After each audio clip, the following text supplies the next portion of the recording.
Hello and welcome to lesson 4.3, connecting models and symbols. We're going to continue on the division and we're going to look at some ways that we can solve division problems without having to do the actual long division or the big 7. So it says a parking lot holds 270 cars. Each row holds 18 cars. How many rows are in this parking lot? So we know we have a parking lot and it can hold 270 cars. The whole thing can. And we know that each row can hold 18 cars. So I want to know how many rows there are, not how many cars there are, because we already know. We also have the word each. So remember, each can mean multiplying or dividing depending on the context. So we are trying to figure out how many rows are in this area. So we are splitting this up, therefore we are dividing. So we have 270 divided by 18.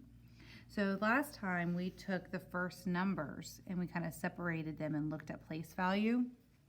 Well, this time we're going to look at an area model version.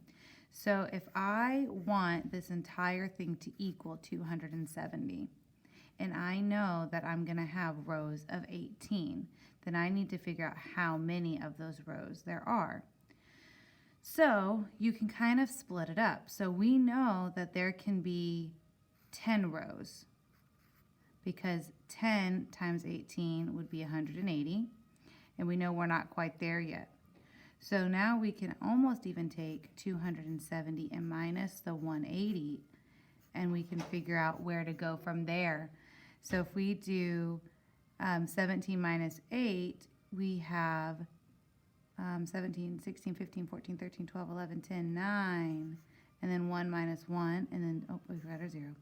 So we know we have 90 left, 90 cars left, not 90 rows left. So I have 90 left that I can put down here. So I can't do another 10 because that would be 180. But what do you notice about 180 and 90? It's half. 90 is half of 180. So we can go half in here. What's half of 10?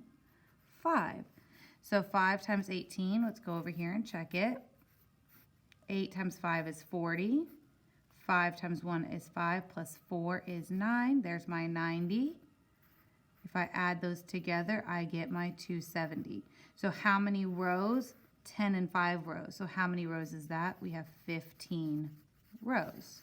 So you can use models like this to kind of help you figure out your division problem without actually having to do long division. All right, so let's kind of look at this one. So it's the same basic principle. We want the whole thing to equal 288, and we're dividing it into 12 pieces. And we want to know how much each of those pieces are. Well, if I do a piece of 10, 12 times 10 is 120. So if I do another piece of 10, 12 times 10 again is 120, and 120 plus 120 is 240. So we're at 288 and we have 240 here. So let's figure out how much we have left. So I'm going to do 288 minus 240 gives me an 8 and a 4 and a 0. I have 48 left. Well, I can do a power tower of 12 to get to 48. I have 12, 24, 36, 48. 1, 2, 3, 4. So then I know I can have a group of 4. That gives me 48. And together, that gives me my 288. So I can add these together, and I get 10 plus 10 plus 4 would give me 24 as my answer. All right, and let's do one more. So we're going to look at this one here. We're going to draw our box.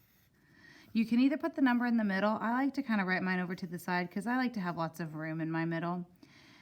You can put the 22 on the top or the side. Again, that is your preference. And make sure you put your X because we don't know what the answer is. So we're going to start with tens because we love tens. Well, 10 only gives me 220.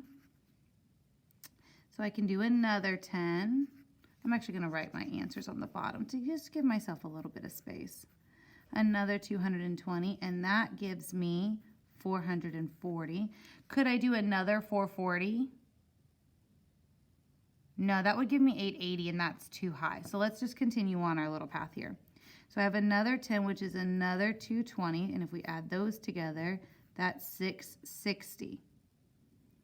So now we can take them and we can subtract and see how much we have left. I have 22 left. Well, look, I have a group of 22 here.